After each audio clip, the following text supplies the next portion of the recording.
Hear a big, loud, oh yes. Okay. Well, it's great to be in Atlanta. The weather's great. And I'm glad you guys are here because this is a topic that I think everybody needs to be aware of. So we're talking about a silent crisis that affects many children in our society today. In fact, 9 out of 10 children you may know or someone you know experiences one or more of these symptoms. And we're talking about mouth breathing. We're talking about bedwetting. We're talking about the dark circles under the eyes or the allergies they experience.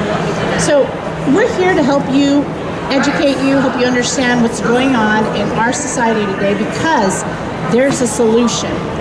There is a way that we can help these children all over the world, but maybe in your own community, okay?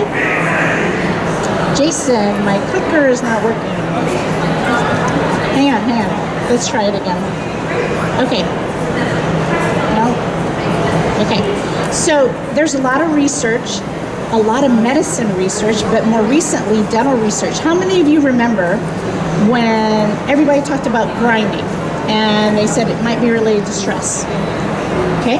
I learned that in dental school. Now, today's research associates bruxism with airway. Somebody's airway, whether they're adult or children, causes bruxism. Now, here's the thing. As an adult, we are managing that, right? But as children, because their craniofacial growth is not done, here is that window of opportunity where we can help correct that. And I'm specifically talking about jaw relationship, nasal patency, the airway in the back, and looking at all those structures anatomically to see if there's an obstruction of the airway. So what options do parents have? Well, they don't have a lot. We know it's a lot of drugs. It's counseling. Those kids that experience behavioral issues in school or, among their peers. Is there something going on? You can offer surgery, but we know in today's medical community that not many doctors, specifically ENTs, are looking to take their tonsils and adenoids out, right? They want to put nose spray on them for 6 months and evaluate later. For parents, it's an unsettling option because they know that their child may have interrupted breathing, interrupted sleeping, and snoring. And I love when mothers post on Facebook with their kids in the car seat with their mouth open and they think it's cute. Actually, that child is predominantly mouth breathing. They're mouth breathing during the night. They probably, most likely, are mouth breathing during the day. So, our healthcare system, we really don't have an answer, right? And in today's society, parents, they want it fixed yesterday. But I'm challenging all of us as healthcare professionals, let's look at the root cause and how we can fix that. That means we're going to prevent these children from being over-medicated. We're going to help them sleep better at night. It's the most simplest solution of training the children to breathe properly, sleep soundly, that affects all their other systems. Because we know there's a medical connection here, right? Okay, so how can dentistry help? Well, we have the knowledge and tools to look at this, and specifically screening for children who may have sleep issues. And when, as dentists or people in the dental professional, we're looking to see if they have a crowded mouth, crooked teeth. Do they have a tongue thrust? Those are some of the things that really we pay attention to. That's part of our professional makeup. We're comfortable looking at those things, but we're going to connect it. So it's all about their overall well-being because we know there's an intimate connection between the dental anatomy of a child and their medical condition that may be underlying all those signs and symptoms. That child that has a recurrent ear infection, and what do the pediatricians do? They give them repeated antibiotics. The question is, what's really happening? Why does that child get repeated strep throat? Why does that child get repeated recurrent ear infections? So when you guys look at this picture, does that kid, number one, doesn't look healthy, but do they look healthy? Happy? No. Okay. Do you guys see the dark circling underneath the eyes? And I know some of you were asking that. That's venous pooling. And the reason why that happens is that's the thinnest portion of skin on our face. So when you have deoxygenated blood or not enough oxygen going to the skin, it's going to be very visible right away. That child most likely is mouth breathing. Profile shot. Now you would say, look at this shot and say, well, can you imagine, what does the teeth look like inside? What does your mouth, what does your oral cavity look like?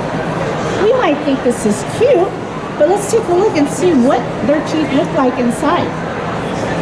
So the root causes of this epidemic, which we call sleep disordered breathing, we need to create a greater awareness of those side effects. We know that the mouth breathing creates low tongue position and has the tongue fall back, and that can restrict the airway, right? Do they have a habit? Maybe finger sucking, thumb sucking. Is that compressing the palate to collapse that nasal airway, right?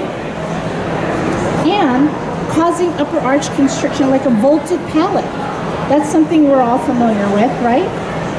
What does that buccal corridor look like? But everything that we're talking about reduces the REM sleep of a child. We know in REM sleep, that's actually the stage of sleep that allows our body to heal, allows the body to remove toxins in the body. Okay? And it can also cause behavioral, social issues. So you know that child maybe that's in a school setting that is always getting in trouble, cannot sit still, is categorized as having maybe ADD, ADHD. Is that really the case? Or does that child not sleep well during the night? So during the day, their body is exhausted. They can't sit still. Their body's like itchy, right? Okay. This is something everybody should be aware of. Anatomy-wise, craniofacial growth occurs from as young as infant, but more notably, here's the window that dental professions are working with, from age 2 to 17. Because we know for females at age 12 and for boys at age 17, that's when the growing stops. That's when teeth are gonna be where they're gonna be. But in this window, we have an opportunity to create expansion if the child needs it. We have an opportunity to move the mandible forward and out. Same thing with maxilla. And we have an opportunity to correct tongue position. All right, so we know normal growth of the jaws is forward and down. So why are so many of today's children experiencing this? Well, part of it is the anatomy, right? Our genetic makeup has changed over the years. Our Western society, the types of foods that toddlers are being fed actually melt in your mouth when you put them in. They are not exercising their tongue, they're not exercising their jaws, so they have weak lip muscles, they have weak tongue muscles. Actually, studies show that you should give a toddler a carrot and have them gnaw on that.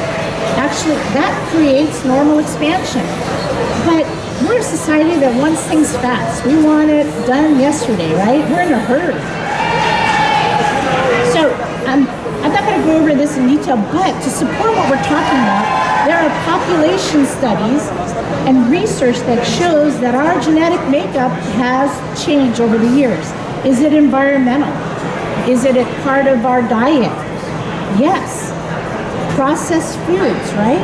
There's so many things that our children are putting into their bodies that may not be healthy for them. So they are having food sensitivities, food allergies, they're having eczema. We're having an increase of number of asthma conditions, right? So what does that cause? That causes a rapid rise in malocclusion. We're seeing so many kids with crooked teeth. And to step back and look and see, well, what could be the cause of that? So first generation in our Western culture, he found these changes, that there was 50% malocclusion. In the second generation, 70%. By the third generation, we are seeing 85% of malocclusion among these children. So this is what I talked about first. We know that breastfeeding is the best thing we could do for our kids, right? I was just talking to somebody today. A lot of kids who have nursing problems, they'll recommend that they do a lip tie release or a tongue tie release. Well, the problem is there is no myofunctional component exposed to that child besides the nursing, that a lot of times those detachments actually reattach. And so I actually see a lot of kids who now have a tongue tie and a lip tie, but it was released during birth. And that's the problem. Like, we see these kids grow that way. So what happens is when you have restriction in those areas, you're gonna hold those jaws back and you're gonna see some malocclusion. Look at this. I'm sure you guys think, oh, they've got beautiful baby teeth, right? The problem is, what do we know dentally? The permanent teeth are wider. We need more space. So if you do not see a lot of spacing in between the baby teeth, we're probably not going to have room. We need some expansion. And if they already have a retrognathic mandible, we're going to run into some crowding issues. Look at that tongue. Can that child raise their tongue to the roof of the mouth? Here's the thing. Nasal breathing is the key.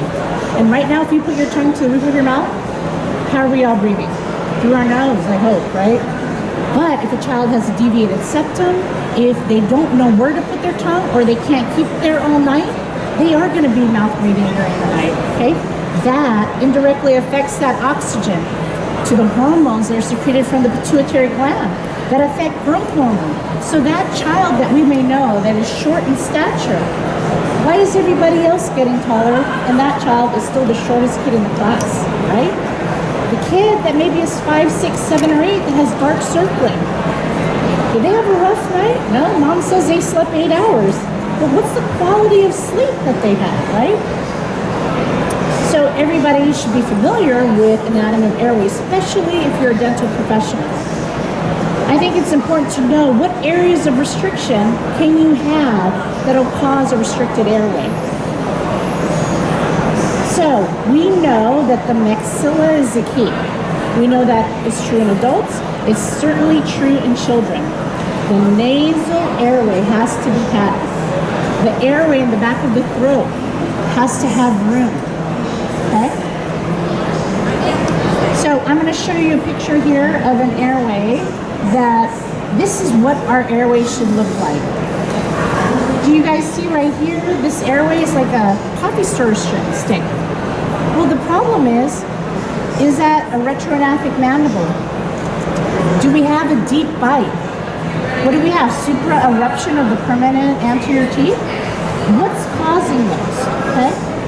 Everybody, adult or child, should have an area that's probably the size of a garden hose. So guess what? These are the same people, but you were looking at lateral ceph prior, and now we're looking at their profile to compare what that looks like. Now you guys can appreciate that this child has a retrognathic mandible. I guarantee you, when you go back to work on Monday, you're going to look at people a little bit different or sitting at the airport, right? So it's as simple as that. Dentists who have children coming into their practice every 6 months, pediatric dentists coming in for their clients, coming in for their recare, new patients. But here's where it can't stop. There are people in your practice that are grandparents. There are people in your practice that are neighbors of people that have lots of children. It's important, I think, that we create that awareness, because the more you know, the more information you can share, you're going to help somebody. There are a lot of people out there that have children that are suffering with bedwetting, and they don't necessarily want to talk to their neighbor about that. Grade school children that are 8, 9, and 10 that are having bedwetting issues. There's a reason for that, okay? And I'll go over that in detail if you want to ask me personally. But, so this is what a child's airway should look like. I went over that. Can we play this, Jason? Okay, this is Eli. And what's really disturbing is you're going to hear him sitting in a car seat and what his breathing pattern looks like.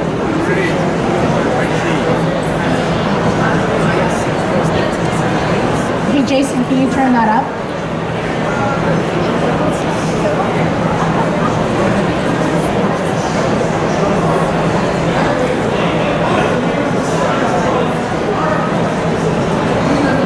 But what do we notice? His mouth is open. Okay, and he's got his head tilted back. So we know his tongue is falling in the back of his throat right now, right?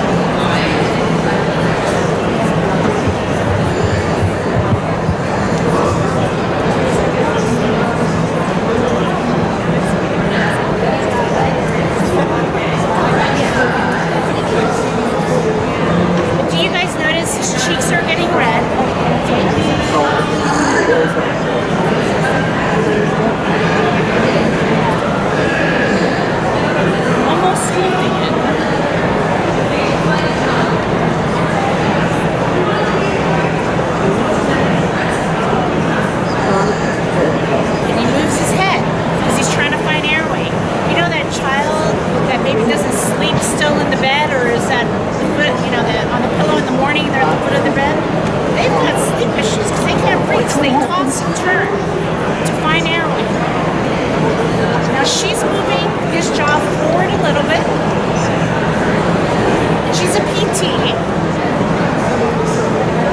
But as you notice that, look at the color of his face. I mean, oxygen, air is really the key to healthy breathing.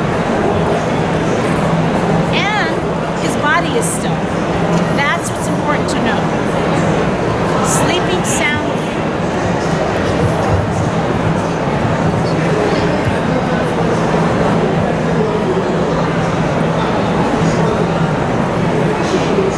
He's not moving, right?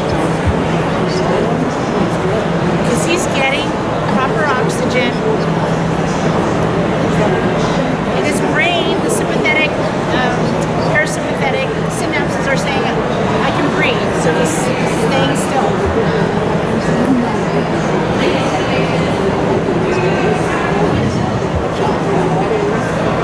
And that's the idea.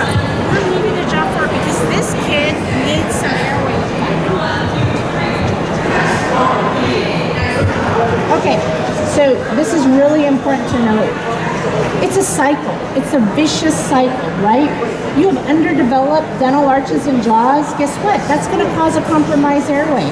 In turn, that's going to cause signs and symptoms of sleep disordered breathing. Snoring in children is not healthy. We need to fix that, okay? Swollen adenoids and tonsils are not healthy. The low tongue position, the tongue thrust, that's all not healthy. It's going to cause an underdeveloped dental arch. That overbite, overjet that we are so familiar with, ideally, what should that be at? And the crossbite. Dental crossbite, what is that a result of? Is there a habit? This is what we talked about in that first slide. So we need to stop that cycle. And as dental professionals, if you just pay attention to the simplest things, it can have a profound, can make a profound difference in the life of that child. So we can fix this, okay? And that's a Healthy Start system. We've treated, it's been over 50 years, where we've treated 3.5 million children all over the world. This is not just in the US. There are children that we are able to help all over. The Philippines, Europe, Finland, all over, okay? Brazil, Ecuador, okay? Going to Thailand soon. Yeah, So, what can Healthy Start do? This specifically is what it does. It expands the dental arches. It establishes nasal breathing, trains the tongue, eliminates bad habits. It's going to help advance that mandible, encourage the proper facial and growth pattern.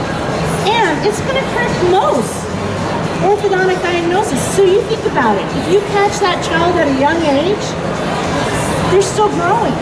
We can fix those minor rotations. We can fix the flaring of those anterior teeth, right? We're going to have room for all 28 teeth. We're not going to extract any premolars. We are going to have room, okay? This is Michael. And remember we saw a picture of a cute rolled lip? Well, what does that look dentally like? We know what that looks like dentally. Now at the age of 14, look at that jaw relationship.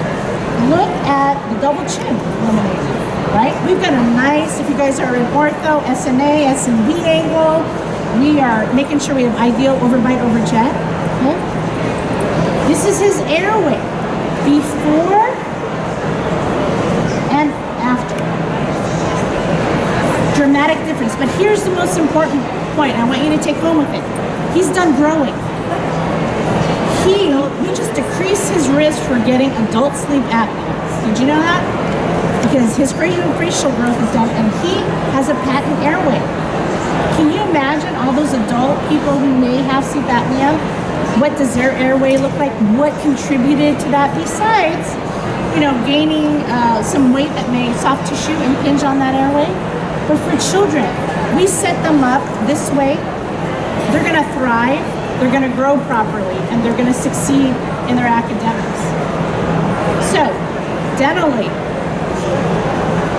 closing that space is as simple as that. And as dental professionals, don't we love it when the midlines line up? We sure do, right?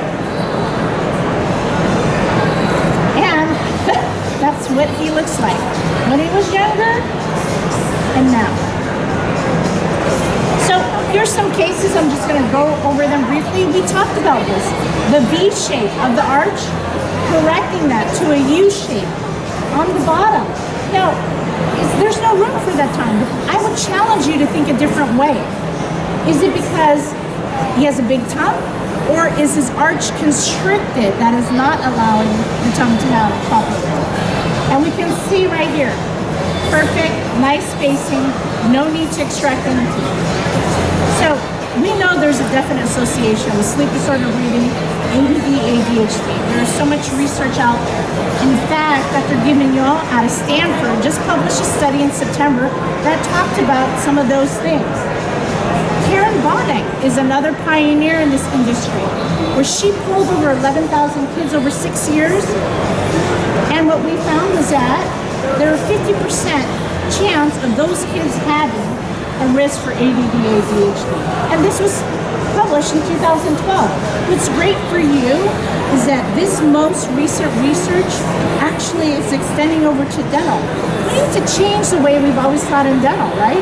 We need to kind of be open to that. Maybe the reason why we're seeing so much malocclusion now is there are some things that we didn't look over carefully before, and that as anatomy changes, you have an opportunity to correct it that is less invasive, that does not require, maybe a pelvic expander is not going to be good for somebody who has sensory issues, is not going to be good for that child on the spectrum, that is not going to be good for the child that has ADD, ADHD issues that we're diagnosed that way. So, bedwetting. I know a lot of people ask, what does bedwetting, what's the relationship between that and sleep disorder breathing? Well, I'll tell you, there are hormones that are responsible for keeping the bladder contracted and that work on the adrenal glands. So if you don't have enough oxygen to help those hormones work, you're going to have that child that has an accident consistently, even if they stop drinking water at 4 p.m. Okay? Their hormones aren't working right. So that reduced oxygen is going to have effect on their REM sleep cycle. Everything works. There's a link. Okay, is what I'm trying to say. So let's go over some case studies. This is a girl from 5 to 7 years. You guys can see, what did we notice here right off the bat? She's got a retrognathic mandible, right? Here we're already making room and having each teeth intercuspate in a proper space, correcting that flaring of incisors. Here's another kid. What's happening here? Is he tending towards a class 3? Why does he look like that? Even also, he's got a forward head posture, right? Look at that. We can almost tell right here, right now. His posture looks better. We're going to have enough room for that canine to fall down, okay? The spacing in between here, as a dental professional, you might look at the lip. Is there a frenum that's impinging that? Not really. He's got a gummy smile. That's the other thing we got to look at. These kids who are coming up with gummy smile, they most likely have a deep bite, right? And like I said, midline right on, enough space for the teeth. Healthy Start changes lives. And here's where I challenge you to say, we need to step out of the box and change the way we've been always looking at everybody and ask, is airway an issue? So one of the things that Healthy Start has done is it is given a questionnaire that you guys should take advantage of so that parents, they actually don't watch how their children sleep. You know that? Unless they wake up and they keep on coming in the room. Parents have no idea. What I challenge them is your child sleeping with the lips closed? Number one, are they nasal breathing? Number two, when they eat their food, do they close their lips or is the food falling out? Right? Do they smack their food? Number three, do they have a deep class 2 bite? What's happening there? Are their incisors flaring out? But are they having any difficulty in school? Are they having any difficulty in reading, math, or sports? We know that sleep disorder breathing can affect hand-eye coordination. You know the kid that doesn't do well in sports, that they never pass the ball to them? You get that child to sleep well at night, guess what? he's going to be a better athlete because that hand-eye coordination is working properly. The child that can't do well in math and the problems are so hard, the whole memory, the whole learning aspect of that, that's related to those hormones that need oxygen to process with memory, process with learning. The children who gets a lot of anxiety, they're not sleeping well. We need to ask them, if they were sleeping better, could they cope with some of the things they're dealing with at school, right? So I'm gonna put on this video. It's a very powerful video. It's on YouTube, you guys can download it. But what's really important is there's a message here. And there's somebody that you know, think about that first statistic, 9 out of 10 children experience a lot of those symptoms, okay?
something that's unique about Health Start.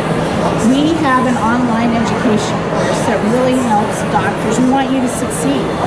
Actually, we want you to help a lot of children that need the help. So Jason is here, and Heather is here, and I'm here, and Dr. Wilson, Amanda Wilson, who's an orthodontist, is here. So I encourage you to look at that. If you can't get to one of our courses, I'll be doing the one in Scottsdale in January. But you can start right away.